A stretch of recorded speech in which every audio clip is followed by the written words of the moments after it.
मित्रहो, कलियुग हे पातकाचे युग असते असे शास्त्र सांगतात. परंतु या युगात मानवाची परिस्थिती किती भयंकर होणार आहे हे श्री दत्तात्रेय भगवानांनी हजारो वर्षांपूर्वीच प्रकट केले होते. आज आपण आपल्या नेत्रांनी जे प्रत्यक्ष होताना पाहतोय तेच भविष्य दत्तगुरूंनी सांगितले होते का? आणि यातून मुक्त होण्याचा उपाय काय, हेच आज आपण जाणून घेणार आहोत. माझ्या प्रयत्नांसाठी चॅनलला सबस्क्राईब अवश्य करा आणि कमेंटमध्ये दिगंबरा दिगंबरा श्रीपदवल्लभ दिगंबरा लिहायला विसरू नका. आज आपण ज्या ग्रंथाचा आधार घेणार आहोत तो साधा ग्रंथ नाही, ते आहे साक्षात श्री गुरुचरित्र. हा ग्रंथ म्हणजे फक्त कागद आणि मशीचा खेळ नाही, तर हा एक जिवंत ज्योत आहे. ज्याप्रमाणे अग्नीत टाकलेली काहीही वस्ती भस्म होते आणि पवित्र होते, तसेच गुरुचरित्राच्या स्पर्शात येणारा प्रत्येक प्राणी आपल्या पापकर्मांतून मुक्त होतो. श्री गंगाधर सरस्वती यांनी रचलेला हा ग्रंथ म्हणजे दत्त परंपरेचा 5वा वेद मानला जातो. असे सांगितले जाते की ज्या गृहात गुरुचरित्र आहे आणि जिथे रोज नियमाने याचे पठण होते, तिथे अतृप्त आत्मे, पिशाच्च, प्रेत किंवा कोणतीही नकारात्मक ऊर्जा प्रवेश करू शकत नाही. ही फक्त कथा नाही, तर हा सिद्ध मंत्रांचा सागर आहे. आज याच सागरातून आपण कलियुगाच्या भविष्याचे रत्न काढणार आहोत. परंतु त्याआधी या महान गुरु परंपरेचा प्रारंभ कसा झाला हे समजणे अत्यंत गरजेचे आहे. कारण ज्यांनी हे भविष्य प्रकट केले त्या श्री दत्तात्रेय भगवानांचा जन्मच एका विलक्षण परीक्षेतून झाला होता. ही कथा आरंभ होते सत्ययुगाची आणि त्रेतायुगाच्या संधिकालात अत्री मुनी आणि त्यांची धर्मपत्नी अनुसूया यांचे आश्रम म्हणजे तपश्चर्येचे केंद्र होते. माता अनुसूया या सती होत्या. पतीची सेवा आणि परमेश्वरावरील श्रद्धा यात त्या इतक्या लीन होत्या की त्यांच्या तपोबलाची प्रसिद्धी तिन्ही लोकांत पसरली होती. ही प्रसिद्धी इतकी वाढली की स्वतः स्वर्गातील देवींना, माता लक्ष्मी, माता पार्वती आणि माता सरस्वती यांनाही या मर्त्य स्त्रीबद्दल आश्चर्य आणि काहीशी मत्सर वाटू लागली. नारद ऋषींनी जेव्हा या तिन्ही देवींकडे जाऊन माता अनुसूयेच्या सतीत्वाचे कीर्तन केले, तेव्हा त्या देवींनी आपल्या स्वामींकडे म्हणजे ब्रह्मा, विष्णू आणि शंकर यांच्याकडे जिद धरला. पृथ्वीवर अशी कोणती नारी आहे जिचे सतीत्व आमच्यापेक्षा उत्कृष्ट आहे? तुम्ही तिची कसोटी घेतलीच पाहिजे. त्रिमूर्तींना ज्ञात होते की अत्री मुनी आणि अनुसूया हे परम सात्विक आणि पावन आहेत. परंतु भक्तांची इच्छा आणि पत्नींचा आग्रह पुरवण्यासाठी तसेच जगाला एका उत्तम अवताराची देणगी देण्यासाठी ब्रह्मा, विष्णू, शंकर यांनी एका लीलेची योजना केली. ते तिघेही साधू वेश धारण करून पृथ्वीवर उतरले. अत्री मुनींच्या आश्रमात मध्याह्नीची वेळ होती. सूर्य मस्तकावर आला होता. अत्री मुनी साधनेसाठी बाहेर गेले होते आणि आश्रमात माता अनुसूया एकाकीच होत्या. साधू वेशातील त्रिमूर्तींनी आश्रमाच्या द्वारात उभे राहून हाक मारली, भवती भिक्षाम देही. माता अनुसूया बाहेर पडल्या. समोर 3 प्रकाशमान साधू उभे होते. त्यांच्या मुखावर एक असामान्य कांती होती जी सर्वसाधारण साधूंच्या मुखावर आढळत नाही. अतिथी म्हणजे साक्षात देव या संकल्पनेने मातेने त्यांचे स्वागत केले. त्यांना बसायला आसन दिले आणि त्यांच्यासाठी अन्न परोसण्याची तयारी केली. परंतु त्याच क्षणी त्या साधूंनी एक विलक्षण शर्त घातली. साधू वेशातील श्री विष्णू म्हणाले, माते, आमची एक शर्त आहे. आम्ही तुझ्या हाताचे अन्नदान तर घेऊ, परंतु तू आम्हाला नग्न होऊन म्हणजेच अंगावर एकही वस्त्र न ठेवता अन्न वाढावे लागेल. तरच आम्ही ही भिक्षा स्वीकारू, अन्यथा आम्ही येथून भुकेले परत जाऊ. हे ऐकून क्षणार्धात वातावरण गोठून गेले. एका सती साध्वी स्त्रीसाठी यापेक्षा कठीण परीक्षा दुसरी कोणतीच असू शकत नव्हती. जर तिने नकार दिला तर अतिथी उपाशी जातील, जे गृहस्थाश्रमाचा धर्म मोडण्यासारखे होते, आणि जर तिने स्वीकार केला तर तिचे सतीत्व मोडेल. हे एक धर्मसंकट होते. एका बाजूला अतिथी देवोभव आणि दुसऱ्या बाजूला स्त्रीची लाज आणि मर्यादा. परंतु माता अनुसूया घाबरल्या नाहीत. त्यांनी नेत्र मिटले आणि आपल्या पतीचे म्हणजे अत्री मुनींचे स्मरण केले. त्यांच्या अंतर्दृष्टीला कळले की हे साधारण साधू नाहीत, हे तर साक्षात माझे जनक समान त्रिमूर्ती आहेत. त्यांनी मनात संगीत विचार केला की ज्या ईश्वराने मला हे शरीर दिले आहे त्याच्यासमोर लज्जा कसली? जर माझे मन निर्मळ असेल आणि माझे पातिवृत्य सत्य असेल तर हे साधू माझ्यासाठी माझ्या बाळांसारखे आहेत. आणि इथेच कथेचा सर्वात हळूवार, भावूक आणि सर्वोच्च बिंदू येतो. माता अनुसूयेने आपल्या स्वयंपाकघरात प्रवेश केला. तिने हातात कमंडलूतील पाणी घेतले आणि आपल्या पतींच्या चरणकमलांचे स्मरण केले.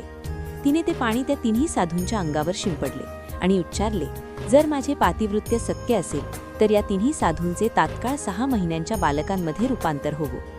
पाण्याचा थेंब मंगावर पडताच एक अद्भुत चमत्कार झाला. क्षणापूर्वी जिथे 3 दाढीधारी तेजस्वी तपस्वी उभे होते, तिथे आता 3 गोंडस रांगत असलेली बाळे रडत होती. ओम ओम असा बालकांचा रडण्याचा आवाज त्या शांत आश्रमात घुमत होता. त्या क्षणी त्या आश्रमाचेच वातावरण बदलून गेले. माता अनुसूयेच्या डोळ्यातून अश्रूंच्या धारा वाहू लागल्या. मगाशी मनात असलेला संकोच आता वितळून गेला होता आणि तिथे फक्त आणि फक्त वात्सल्य उरले होते. एका आईसाठी तिचे बाळ कधीच परके नसते, संगीत, आणि बाळासमोर आईला कधीच लज्जा नसते. तिने धावत जाऊन त्या तिन्ही बाळांना कडेवर उचलले. त्या जगन्यांत्यांना, म्हणजे ज्यांनी ही सृष्टी निर्माण केली, म्हणजे ब्रह्मा, जे याचे पालन करतात म्हणजे विष्णू, आणि जे याचा संहार करतात म्हणजे महेश, या तिघांनाही आज एका मातेच्या प्रेमापुढे झुकावे लागले होते. तिने त्यांना आपल्या हृदयाशी कवटाळून घेतले. ब्रह्मा, विष्णू, महेश आता केवळ भुकेलेले बाळे होते आणि अनुसूया त्यांची आई होती. तिने त्यांना मांडीत घेतले आणि त्यांना तिने स्तनपान दिले. ज्यांच्या उदरात अनेक ब्रह्मांड सामावलेली आहेत, ते आज एका ऋषीपत्नीच्या दुधाने तृप्त होत होते. आकाशातून देव देखील हे दृश्य पाहून थक्क झाले. शक्ती, ज्ञान आणि वैराग्य हे सर्व काही मातृत्व या एका शब्दापुढे किती लहान आहे, हे त्या दिवशी त्रिलोकाला दिसून गेले. माता अनुसूया त्यांना पाळण्यात घालून हलवत होत्या आणि त्यांच्या मुखातून अंगाई गीतं बाहेर पडली. त्या क्षणी तिथे फक्त शांतता, प्रेम आणि भक्तीचा सुगंध दरवळत होता. तो काळ काळाच्या ओघात गोठून गेला होता, जिथे देव भक्ताचा झाला होता आणि भक्त देवाचा पालक बनला होता. काही काळ लोटला. इकडे स्वर्गात देवी लक्ष्मी, सरस्वती आणि पार्वती आपल्या पतींच्या चिंतेने व्याकुळ झाल्या. नारद मुनींनी त्यांना बातमी दिली की तुमचे पती तर पृथ्वीवर एका आश्रमात लहान बाळे बनून खेळत आहेत. हे ऐकून तिन्ही देवी धावत अत्री ऋषींच्या आश्रमात आल्या. तिथे त्यांनी पाहिले की त्यांचे पती पाळण्यात झोपले आहेत. त्यांनी माते अनुसूयेची क्षमा मागितली. माते, आमचा अहंकार गळून पडले आहे, कृपया आमच्या पतींना पुन्हा मूळ रूपात आणा, अशी विनवणी त्यांनी केली. माता अनुसूयेने पुन्हा मंत्रोच्चार केले आणि त्या बाळांचे पुन्हा त्रिदेव झाले. पण जाताना त्या तिन्ही देवांनी अनुसूयेच्या भक्तीवर प्रसन्न होऊन तिला वरदान दिले. आम्ही जरी आमच्या लोकात परत जात असलो तरी आमचा एक अंश, आमचे संयुक्त स्वरूप सदैव तुझ्या पुत्राच्या रूपाने तुझ्याजवळ राहील. आणि अशा प्रकारे जन्म झाला भगवान दत्तात्रेयांचा. दत्त म्हणजे दिलेला. अत्री ऋषींना आणि अनुसूयेला त्रिदेवांनी स्वतःला अर्पण केले म्हणून त्यांचे नाव दत्त पडले आणि अत्रींचे पुत्र म्हणून आत्रेय.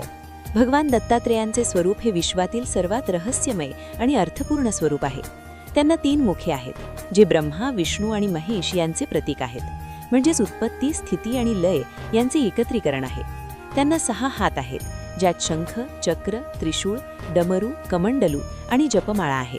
त्यांच्या मागे एक गाय उभी असते, जी साक्षात पृथ्वी माता आहे, आणि त्यांच्या 4ही बाजूंना 4 कुत्री असतात. हे साधे कुत्री नसून 4ही वेदांचे स्वरूप आहेत: ऋग्वेद, यजुर्वेद, सामवेद आणि अथर्ववेद. भगवान दत्तात्रेय हे अवधूत आहेत. अवधूत म्हणजे ज्याने सर्व बंधने फोडली आहेत. ते कोणाकोणा एका गुरुचे शिष्य झाले नाहीत, तर त्यांनी निसर्गालाच आपला गुरु मानले. त्यांनी 24 गुरु केले. पृथ्वीकडून त्यांनी सहनशीलता शिकली, वाऱ्याकडून त्यांनी अलिप्तता शिकली, आकाशाकडून त्यांनी व्यापकता शिकली, तर पाण्याकडून शुद्धता शिकली. अग्नीकडून त्यांनी तेजस्वी राहणे शिकले, तर चंद्राकडून वाढणे आणि कमी होणे हे शरीराचे धर्म आहेत, आत्म्याचे नाहीत हे शिकले. अजगराकडून त्यांनी मिळेल त्यात समाधान मानणे शिकले, तर समुद्राकडून त्यांनी मर्यादा न ओलांडणे शिकले. एका पिंगला नावाच्या वेशेकडून त्यांनी आशा, संगीत हीच परम दुःख आणि निराशा हेच परम सुख हा धडा घेतला. कलियुगात मार्ग कठीण आहे, पण उपाय सोपा आहे. जो गुरुच्या वचनावर विश्वास ठेवेल त्याला या कलीचा स्पर्शही होणार नाही. हे सिद्ध करण्यासाठी गुरुदेवांनी एक लीला रचली. ही कथा आहे एका अशा ब्राह्मणाची ज्याचे उदाहरण आजही कलियुगातील प्रत्येक पीडित व्यक्तीसाठी आशेचा किरण आहे. कर्नाटक प्रांतात एक ब्राह्मण राहत होता. दुर्दैवाने त्याला कुष्ठरोगाची लागण झाली. हा रोग पूर्वजन्मीच्या कर्मामुळे किंवा या जन्मातील पापांमुळे होतो असे मानले जात असे. त्याचे शरीर हळूहळू सडू लागले होते. हाताच्या बोटांतून पू वाहत होता. अंगाला दुर्गंधी येत होती आणि त्वचेवर काळे डाग पडले होते. ज्या समाजात तो मानाने वावरत होता त्याच समाजाने त्याला बहिष्कृत केले. त्याचे मित्र त्याला पाहून रस्ता बदलू लागले. शेजाऱ्यांनी त्याला गावाबाहेर काढले. सर्वात दुर्दैवी गोष्ट म्हणजे त्याच्या स्वतःच्या पत्नीने आणि मुलांनीही त्याचा तिरस्कार सुरू केला. ज्या घरात तो मालक होता तिथे आता त्याला कुत्र्यापेक्षाही वाईट वागणूक मिळत होती. वेदनांनी तळमळणारा तो ब्राह्मण अनेक वैद्यांकडे गेला. अनेक औषधं घेतली, लेप लावले, कडू काढे प्यायले, पण रोग बरा होण्याऐवजी वाढतच गेला. त्याने अनेक देवांना नवस केले, अनेक तीर्थयात्रा केल्या, पण कशाचाच उपयोग झाला नाही. शेवटी हताश जाऊन तो आत्महत्या करण्याचा निर्णय घेतला. असे सडलेले आयुष्य जगण्यापेक्षा मेलेले बरे, असे म्हणून तो नदीच्या काठावर गेला. तिथे त्याला एक साधू भेटला. त्या साधूने त्याला विचारले, अरे ब्राह्मणा, आत्महत्येसारखे महापाप का करतोस? देहाचा अंत करून कर्म संपत नाहीत, ते भोगावेच लागतात. ब्राह्मणाने रडत आपली कहाणी सांगितली. तेव्हा त्या साधूने त्याला एक मार्ग दाखवला. तो म्हणाला, तुला या जगातील औषधं वाचवू शकत नाहीत. तुला आता फक्त वैद्यराज वाचवू शकतात. तू गाणगापूरला जा. तिथे साक्षात भगवान दत्तात्रेय नृसिंह सरस्वती या रूपात वावरत आहेत. त्यांच्या चरणांची धूळच ही तुझी औषध आहे. बुडत्याला काडीचा आधार वाटावा तसा तो ब्राह्मण त्या साधूच्या सांगण्याप्रमाणे गाणगापूरच्या दिशेने निघाला. रस्ता कठीण होता. शरीरात त्राण नव्हते, पण मनात एकच आशा होती की तिथे गेल्यावर काहीतरी चमत्कार होईल. दिवस रात्र चालत, लोकांचे टोमणे सहन करत, भूक तहान विसरून तो कसाबसा भीमा अमरजा नदी संगमावर पोहोचला. तिथे त्याला कळलं की गुरुदेव संगमावर अनुष्ठानासाठी बसले आहेत. तो धावत लंगडत संगमाकडे गेला. समोरचे दृश्य पाहून त्याचे डोळे दिपले. तिथे एका शिलाखंडावर श्री नृसिंह सरस्वती बसले होते. त्यांचे तेज सूर्यासारखे होते, पण डोळ्यात चंद्रासारखी शीतलता होती. त्यांच्या आजूबाजूला शिष्यांचा गराडा होता. त्या ब्राह्मणाला वाटले, मी इतका अपवित्र, दुर्गंधी येणारा, मला गुरुदेव जवळ येऊ देतील का? पण गुरु तर अंतर्यामी असतात. त्यांनी गर्दीतून बरोबर त्या ब्राह्मणाकडे पाहिले. त्या नजरेत कोणताही तिरस्कार नव्हता, होती ती फक्त करुणा. त्या ब्राह्मणाने पुढे येऊन साष्टांग दंडवत घातला. हे गुरुदेव, मी अपराधी आहे, पापी आहे. जगाने मला नाकारले आहे. आता तुम्हीही मला नाकारले तर मी कुठे जाऊ? माझ्या नरक यातनेतून माझी सुटका करा. त्या क्षणी संगमावरची हवा थांबली होती. नदीचा खळखळ आवाजही जणू मंद झाला होता. सर्वांचे लक्ष त्या रडणाऱ्या रोगीत ब्राह्मणाकडे आणि शांत बसलेल्या गुरुदेवांकडे होते. श्री नृसिंह सरस्वतींनी त्याला उठायला सांगितले नाही. त्यांनी त्याला स्पर्श केला नाही. त्यांनी फक्त आपले दोन्ही डोळे उघडले आणि त्या ब्राह्मणाकडे एकटक पाहिले. ती साधी नजर नव्हती, ती कृपादृष्टी होती. ज्याप्रमाणे सूर्यकिरणे पडताच बर्फ वितळतो, तसे त्या दृष्टीच्या स्पर्शाने ब्राह्मणाचे कर्म वितळू लागले. गुरुदेवांनी आपल्या कमंडलूतील थोडेसे पाणी हातावर घेतले आणि मंत्र म्हणून त्या ब्राह्मणाच्या अंगावर शिंपडले. त्या क्षणी काय घडले हे शब्दात सांगणे कठीण आहे. पाण्याचे ते थीम जेव्हा त्याच्या सडलेल्या त्वचेवर पडले, तेव्हा त्याला आपल्या शरीरात हजारो विजा चमकल्याचा भास झाला. एक तीव्र उष्णता त्याच्या शरीरातून बाहेर पडली आणि पाठोपाठ एक थंड लहर अंगावरून फिरली. त्याला आतून जाणीव झाली की काहीतरी बदलले आहे. जे ओझे तो वर्षानुवर्षे वाहत होता ते गळून पडले आहे. त्याने हळूच डोळे उघडून आपल्या हाताकडे पाहिले. त्याच्या तोंडातून शब्दच फुटला नाही.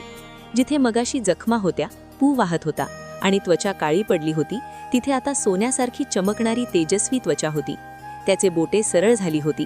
दुर्गंधी जाऊन तिथे चंदनाचा सुवास येत होता. तो चमत्कार होता, विज्ञानाच्या पलीकडचा, तर्काच्या पलीकडचा, केवळ श्रद्धा आणि गुरुकृपेचा चमत्कार. त्या ब्राह्मणाने पुन्हा एकदा गुरुजींच्या चरणावर डोके ठेवले, पण यावेळी ते दुःखाचे डोके नव्हते, तर ते कृतज्ञतेचे होते. त्याच्या डोळ्यातून घळाघळा अश्रू वाहत होते आणि ते गुरुदेवांचे पाय धुवून काढत होते. हे दत्तात्रेय, हे प्रभू, तुम्ही मला केवळ शरीर नाही दिले, तर तुम्ही मला नवजीवन दिले आहे. तुम्ही मला माणसांत आणले आहे. तो हुंदके देत बोलत होता. नृसिंह सरस्वतीने स्मितहास्य दिले आणि म्हणाले, बाळा, हे माझ्यामुळे नाही, तर तुझ्या विश्वासामुळे झाले आहे. तुझा अहंकार त्या रोगासोबतच गळून पडला. जेव्हा जीव पूर्णपणे शरण येतो, तेव्हाच ईश्वराचे द्वार उघडते. ती बातमी वाड्यासारखी पसरली. जो ब्राह्मण कालपर्यंत समाजासाठी अस्पृश्य होता, तो आता तेजस्वी कांती असलेला तरुण झाला होता. लोक धावत येऊन त्याचे दर्शन घेऊ लागले. ज्यांनी त्याला हाकलले तेच आता त्याच्या पाया पडू लागले. हे पाहून सर्वांची खात्री पडली की कलियुगात गुरुशिवाय तरुणोपाय नाही. गुरुदेवांनी त्या ब्राह्मणाला उपदेश केला की हे ब्राह्मणा, शरीर तर शुद्ध झाले, पण आता मनाला पुन्हा अशुद्ध होऊ देऊ नकोस. नियमित गुरुचरित्राचे पारायण कर आणि मिळालेले आयुष्य जनसेवेसाठी वापर. ब्राह्मणाने ते मान्य केले, पण मानवी स्वभावाची एक गंमत असते. एक संकट टळले की माणसाचे लक्ष दुसऱ्या गोष्टीकडे जाते. आरोग्य मिळाले की माणसाला काळजी वाटते ती धनाची. कलियुगात पैसा हाच दुसरा परमेश्वर मानला जातो, हे आपण सुरुवातीलाच पाहिले. आरोग्य मिळालेला तो ब्राह्मण आता विचार करू लागला की शरीर तर बरे झाले, पण खायला काय? मी तर गरीब आहे. माझे घरदार उद्ध्वस्त झाले आहे. आता मी जगू कसा? तशीच अवस्था एका दुसऱ्या ब्राह्मणाची होती. तो शरीराने धाडाकट्ट होता, पण नशिबाने अत्यंत दरिद्री होता. घरात खायला दाणा नव्हता. मुले भुकेने घकुळ होत होती आणि पत्नी रोज टोमणे मारत असे. तुमची भक्ती काय कामाची? जर देव पोट भरू शकत नसेल तर त्या देवाची पूजा करून काय फायदा, असे ती रोज त्याला सुनावत असे. हताश होऊन तो गरीब ब्राह्मण विचार करत होता की खरोखरच कलियुगात भक्तीने पोट भरते का, की फक्त अधर्मानेच पैसा मिळतो? याच्या प्रश्नाचे उत्तर शोधण्यासाठी आणि आपल्या दारिद्र्याचे उच्चाटन करण्यासाठी तोही त्याच वाटेने निघाला ज्या वाटेने कुष्ठरोगी ब्राह्मण गेला होता. पण काय गुरुदेव फक्त रोगाचे निवारण करतात की ते नशिबाच्या रेषेत लिहिलेले दारिद्र्यही पुसून टाकू शकतात? गुरुचरित्रात पैशाबद्दल आणि समृद्धीबद्दल दत्तात्रेयांनी कोणता गुपित मंत्र सांगितला आहे? आणि सर्वात महत्त्वाचे म्हणजे 2025 नंतर जेव्हा जग एका मोठ्या आर्थिक आणि मानसिक संकटाकडे जाईल, तेव्हा आपली आर्थिक स्थिती सुरक्षित ठेवण्यासाठी आपण काय केले पाहिजे? या गरीब ब्राह्मणाच्या आयुष्यात असा कोणता चमत्कार घडला ज्यामुळे त्याच्या झोपडीचा महाल झाला? आणि दत्तात्रेयांनी कलियुगाच्या अंताबद्दल आणि 5 महापापांबद्दल काय अंतिम इशारा दिला आहे? हे सर्व गुपित उलगडणार आहे आपल्या या कथेच्या अंतिम आणि सर्वात महत्त्वाच्या भागात. त्या गरीब ब्राह्मणाचे पाय थरथर कापत होते. भूक आणि थकव्यामुळे नव्हे, तर समोर बसलेल्या त्या तेजस्वी महापुरुषाकडे, साक्षात श्री नृसिंह सरस्वतींकडे पाहून त्याला भरून आले होते. त्याने आपले डोके त्यांच्या चरणांवर टेकवले आणि अनावर होऊन रडू लागला. त्याचे अश्रू हेच त्याचे शब्द होते. गुरुदेवांनी त्याला शांत होऊ दिले. जेव्हा त्याचे रडणे थांबले, तेव्हा तो गदगदलेल्या आवाजात म्हणाला, महाराज, लोक म्हणतात की देव भक्त भावनेचा भुकेला असतो, पण महाराज, माझे पोट तर अन्नाचे भुकेले आहे. माझी मुले उपाशी झोपतात आणि माझी पत्नी मला रोज विचारते की तुझा देव आपल्या ताटात भाकर का टाकत नाही? जर धर्माच्या वाटेवर चालून दारिद्र्यच मिळणार असेल, तर मी अधर्माची वाट का धरू नये? मला सांगा गुरुदेव, का लक्ष्मी भक्त पाप्यांच्याच घरी पाणी भरते का? त्याचा हा प्रश्न केवळ त्याचा एकट्याचा नव्हता, तर आजच्या कलियुगातील प्रत्येक मध्यमवर्गीय आणि गरीब माणसाचा हाच प्रश्न आहे. यावर श्री नृसिंह सरस्वती हसले नाहीत किंवा रागावलेही नाहीत. त्यांनी अत्यंत शांत स्वरात त्याला कर्माचा सिद्धांत सांगितला. ते म्हणाले, हे ब्राह्मणा, दारिद्र्य हे देवाचा शाप नसून ते तुझ्याच मागील जन्माच्या कर्माचे फळ आहे. तू मागील जन्मात कधीही दानधर्म केला नाहीस, कोणाला अन्नाचा कण दिला नाहीस, म्हणून या जन्मात तुला अन्नासाठी वणवण करावी लागत आहे. लक्ष्मी तिथेच वास करते जिथे त्याग आहे, जिथे समाधान आहे. पण तू चिंता नको करू, तू आता दत्तात्रेयांच्या दरबारात आला आहेस. गुरुदेवांनी त्याला एक अत्यंत साधा पण शक्तिशाली उपाय सांगितला. ते म्हणाले, कलियुगात मोठे यज्ञ करण्यासाठी तुझ्याकडे धन नाही आणि कठीण तपश्चर्या करण्यासाठी तुझ्याकडे वेळ नाही, म्हणून मी तुला एक मंत्र देतो. हा मंत्र साक्षात लक्ष्मीला खेचून आणणारा आहे. तू घरी जा आणि पूर्ण श्रद्धेने श्री गुरुदेव दत्त या नामाचा जप कर. पण अट एकच आहे, हा जप करताना मनात लोभ नसावा, तर विश्वास असावा की माझा गुरु माझा सांभाळ करण्यास समर्थ आहे. त्या ब्राह्मणाने गुरुदेवांच्या पायांची धूळ कपाळाला लावली आणि तो घरी परतला. त्याच्या हातात धन नव्हते, पण मनात आशा होती. त्याने गुरुदेवांच्या आज्ञेप्रमाणे जप सुरू केला. सुरुवातीला काही दिवस काहीच घडले नाही. त्याची पत्नी त्याला हसली, बघा, अजून एक वेळ घेऊन आले. पण तो डगमगला नाही. तो जप करत राहिला आणि मग तो चमत्कार घडला ज्याची नोंद गुरुचरित्रात सुवर्ण अक्षरांनी केली आहे. एके दिवशी तो आपल्या घराच्या पडक्या भिंतीजवळ बसून जप करत होता. अचानक एक साप तिथून सरपटत गेला आणि एका बिळात शिरला. त्या सापाच्या भीतीपेक्षा त्याला कुतूहल वाटले. त्याने ती जागा खणून पाहिली. थोडी खोल खणताच त्याच्या कुदळीला एक धातूचे भांड लागले. त्याने माती बाजूला सारली आणि पाहिले तर तिथे सोन्याच्या मोहरांनी भरलेला एक हंडा होता. हे धन चोरीचे नव्हते, हे धन कोणाला फसवून मिळवलेले नव्हते. हे त्याच्या पूर्वजांचे धन होते, जे आज गुरुकृपेने त्याला परत मिळाले होते. श्री गुरुदेव दत्त या मंत्राच्या स्पंदनांनी त्याच्या घरातील नकारात्मक ऊर्जा नष्ट केली. ती आणि लक्ष्मीचा मार्ग मोकळा केला होता. ज्या घरात खायला दाणा नव्हता, तिथे अन्नाची कोठारे भरली. पण त्या ब्राह्मणाने यावेळी चूक केली नाही. त्याने त्या धनाचा उपयोग गरिबांना अन्नदान करण्यासाठी आणि धर्मकार्य करण्यासाठी केला.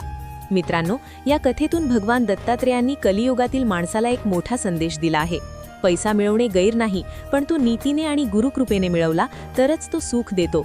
वाममार्गाने मिळवलेला पैसा आज येईल, पण तो उद्या तुम्हाला कोर्ट कचेरी, दवाखाना आणि अशांतीच्या मार्गाने नागवून जाईल. आता प्रश्न उरतो की शरीराचा रोग गेला, गरिबी गेली, पण पुढे काय? आपण 2025च्या उंबरठ्यावर उभे आहोत आणि जग वेगाने बदलत आहे. भगवान दत्तात्रेयांनी भविष्याबद्दल म्हणजेच आजच्या काळाबद्दल काय लिहून ठेवले आहे? श्री गुरुचरित्रात आणि दत्तपुराणात कलियुगाचे भविष्य सांगताना त्याचे 4 चरण म्हणजे टप्पे सांगितले आहेत. हे समजून घेणे आजच्या तरुणाईसाठी खूप महत्त्वाचे आहे. पहिला चरण म्हणजे सुरुवातीची 5000 वर्षे, जो आता संपत आला आहे. यात अधर्म वाढेल, पण अजूनही भक्ती जिवंत असेल. मंदिरं असतील, कथा कीर्तन होतील, पाप असेल पण पुण्यालाही मान असेल. आपण सध्या याच टप्प्याच्या शेवटी आहोत. दुसरा चरण म्हणजेच पुढील 10,000 वर्षे. हा काळ अत्यंत कठीण असेल. या काळात बुद्धीचा नाश होईल असं दत्तात्रेय सांगतात. माणसं दिसायला सुंदर असतील, पण त्यांची मनं राक्षसी असतील. तंत्रज्ञानाची प्रगती होईल, ज्याला आपण आज टेक्नॉलॉजी म्हणतो, पण माणुसकी संपेल. लोक एकाच घरात राहतील पण एकमेकांशी बोलणार नाहीत. मोबाईल आणि सोशल मीडियामुळे आज हेच घडत आहे. माणसे एकटेपणाने, डिप्रेशनने आणि मानसिक तणावाने मरतील. युद्धे जमिनीसाठी नाही तर पाण्यासाठी आणि विचारांसाठी होतील. तिसरा आणि चौथा चरण जेव्हा घोर मोर कलियुग येईल तेव्हा वेद लुप्त होतील.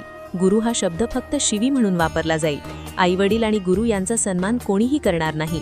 स्त्रिया आणि पुरुष दोघेही अनैतिक संबंधांना जीवन मानतील. आणि जेव्हा हे पाप पृथ्वीला सहन होणार नाही तेव्हा संहाराची वेळ येईल. 2025 आणि 2030 नंतरचे भविष्य. दत्त संप्रदायातील अनेक सिद्ध पुरुषांच्या आणि भविष्यवाण्यांच्या अर्थानुसार 2030 नंतरचा काळ हा मानसिक युद्धाचा काळ असणार आहे. शस्त्रांनी होणाऱ्या युद्धापेक्षा विचारांचे प्रदूषण जास्त घातक असेल. माणूस स्वतःच्याच मनाचा गुलाम होईल. भीती, असुरक्षितता आणि भविष्याची चिंता यामुळे तरुण पिढी उद्ध्वस्त होईल. आपली आर्थिक स्थिती सुरक्षित ठेवण्यासाठी आपण काय केले पाहिजे? या गरीब ब्राह्मणाच्या आयुष्यात असा कोणता चमत्कार घडला ज्यामुळे त्याच्या झोपडीचा महाल झाला आणि दत्तात्रेयांनी कलियुगाच्या अंताबद्दल आणि 5 महापापांबद्दल काय अंतिम इशारा दिला आहे? हे सर्व गुपित उलगडणार आहे आपल्या या कथेच्या अंतिम आणि सर्वात महत्त्वाच्या भागात. जर तुम्हाला आणि तुमच्या पुढच्या पिढीला सुरक्षित ठेवायचे असेल तर या 5 गोष्टी टाळा. 1. गुरुद्रोह. ज्याने आपल्याला ज्ञान दिले, दिशा, संगीत दिली, त्या गुरुचा किंवा शिक्षकाचा अपमान करणे हे कलियुगातील सर्वात मोठे पाप आहे. 2. अतिलोभ. गरजेपेक्षा जास्त साठवून ठेवण्याची वृत्ती, दुसऱ्याचे हक्क हिरावून घेणे. 3. पाखंड. धर्माचा वापर स्वार्थासाठी करणे, देवाच्या नावावर लोकांना फसवणे. 4. गर्भपात आणि बालहत्या. न जन्मलेल्या जीवाला मारणे हे पाप करणाऱ्याला अनेक जन्म नरक यातना भोगाव्या लागतात असे शास्त्र सांगते. 5. निंदा. दुसऱ्याची विनाकारण निंदा करणे आणि चारित्र्य हनन करणे. दत्तात्रेय म्हणतात, हे कलियुगातील मानवा, जर तू या 5 पापांपासून दूर राहिलास तर कली तुझा केसही वाकडा करू शकणार नाही. हे सर्व ऐकून तुमचे मन कदाचित घाबरले असेल. तुम्हाला वाटत असेल की अरे रे, इतका अंधकारमय भविष्य, मग आमचे काय होणार? आमची मुले बाळे या जगात कशी जगणार? तर मित्रांनो, घाबरू नका, कारण जिथे भीती संपते तिथेच दत्तगुरूंचा हात सुरू होतो. तुम्ही गिरनार पर्वतावर किंवा गाणगापूरच्या त्या निर्भुण पादुकांकडे पाहिले आहे का? तिथे डोळे मिटून उभे राहिल्यावर एक आवाज ऐकू येतो, जो कानांनी नाही तर हृदयाने ऐकायचा असतो. तो आवाज भगवान दत्तात्रेयांचा आहे. ते म्हणतात, भिऊ नकोस, मी तुझ्या पाठीशी आहे. हे वाक्य केवळ शब्द नाहीत, हे एक वचन आहे. युगे बदलली, सत्ययुगाचे कलियुग झाले, माणसे बदलली, पण दत्तात्रेय बदलले नाहीत. ते आजही तिथेच आहेत. औदुंबराच्या झाडाखाली, गोदावरीच्या तीरावर, कृष्णा पंचगंगेच्या संगमावर आणि सर्वात महत्त्वाचे म्हणजे तुमच्या विश्वासामध्ये. ज्या दिवशी तुम्हाला वाटेल की सर्व दरवाजे बंद झाले आहेत, जगाने तुम्हाला नाकारले आहे, खिशात पैसा नाही आणि शरीरात त्राण नाही, त्या दिवशी फक्त एकदा डोळे मिटा आणि मनापासून हाक मारा, दत्तगुरू. विश्वास ठेवा, त्या क्षणी तुम्हाला एक अदृश्य हात तुमच्या खांद्यावर जाणवेल. तो हात तुम्हाला सावरण्यासाठीच पुढे आलेला असेल. गुरुचरित्र सांगते की जग बुडाले तरी, प्रलय आला तरी, ज्याने गुरुचे बोट धरले आहे तो पाण्यावरही चालेल आणि अग्नीतूनही सही सलामत बाहेर येईल. कलियुगाची ताकद मोठी असेलही, पण माझ्या दत्तात्रेयांच्या करुणेपुढे ती ताकद एका मुंगी एवढीही नाही. त्यामुळे भविष्याची चिंता सोडा, फक्त वर्तमानात गुरु नावाचा दिवा पेटवा. अंधार कितीही गडद असला तरी हा एक दिवा तुमच्या घराला आणि तुमच्या आयुष्याला प्रकाशमान करेल. तर मित्रांनो, भगवान दत्तात्रेयांनी आपल्याला कलियुगाच्या महासागरातून तरुण जाण्यासाठी 4 साधे पण अत्यंत प्रभावी उपाय सांगितले आहेत. हे उपाय म्हणजे आपली लाईफ जॅकेट आहेत. 1. गुरुचरित्राचे वाचन. वर्षातून एकदा तरी किंवा जमेल तसे नित्य गुरुचरित्राचे वाचन करा. ज्या घरात हा ग्रंथ वाचला जातो तिथे कलीचा प्रभाव पडत नाही. 2. नामस्मरण. कामात असताना, प्रवासात असताना सतत श्री गुरुदेव दत्त किंवा आपल्या इष्टदेवतेचे नाव ओठावर असू द्या. हे नावच तुमचे संरक्षक कवच आहे. 3. अन्नदान आणि सेवा. आपल्या कमाईतील थोडासा भाग, अगदी 10 रुपये का होईना, भुकेलेल्यासाठी किंवा मुक्या प्राण्यांसाठी खर्च करा. दत्त महाराज भिकारी बनून तुमची परीक्षा घ्यायला कधीही येऊ शकतात. 4. गुरुवारचे व्रत किंवा दर्शन. आठवड्यातून एकदा दत्त मंदिरात जाऊन फक्त दर्शन घ्या आणि मनातील भार त्यांच्या चरणी अर्पण करा. लक्षात ठेवा, कलियुग कितीही वाईट असले तरी ते नामस्मरणासाठी सर्वात श्रेष्ठ युग आहे. इथे थोडीशी भक्तीही तुम्हाला मोक्ष देऊ शकते. भविष्यात काय होईल याची भीती बाळगण्यापेक्षा आज आपले कर्म शुद्ध ठेवणे आपल्या हातात आहे. दत्तात्रेयांचा आदेश स्पष्ट आहे की नीतीने वागा प्रेमाने जगा आणि नामात दंग रहा. ज्यांनी हे सूत्र ओळखले त्यांच्यासाठी कलियुग सुद्धा सत्ययुग बनून जाईल. तर मित्रांनो, ही कथा तुम्हाला कशी वाटली? हे भविष्य आणि हे उपाय ऐकून तुमच्या मनात काय विचार आले? कमेंट करून नक्की सांगा. जर तुम्हाला ही माहिती आणि हा व्हिडिओ मनापासून आवडला असेल तर एक लाईक नक्की करा. तुमची एक लाईक मला अशीच धार्मिक आणि गहन माहिती आणण्यासाठी प्रोत्साहन देते. आणि हो, जाताना कमेंट बॉक्समध्ये जय श्री कृष्ण किंवा श्री गुरुदेव दत्त नक्कीच लिहा. आपल्या हक्काच्या VBS सनातनी चॅनलला सबस्क्राईब करायला विसरू नका. बाजूची बेल आयकॉनसुद्धा दाबा, म्हणजे आमचे व्हिडिओ सर्वात आधी तुम्हाला मिळतील. भेटूया लवकरच एका नवीन आणि अद्भुत कथेसह. तोपर्यंत काळजी घ्या, आनंदी रहा आणि भक्तीमध्ये रहा. धन्यवाद.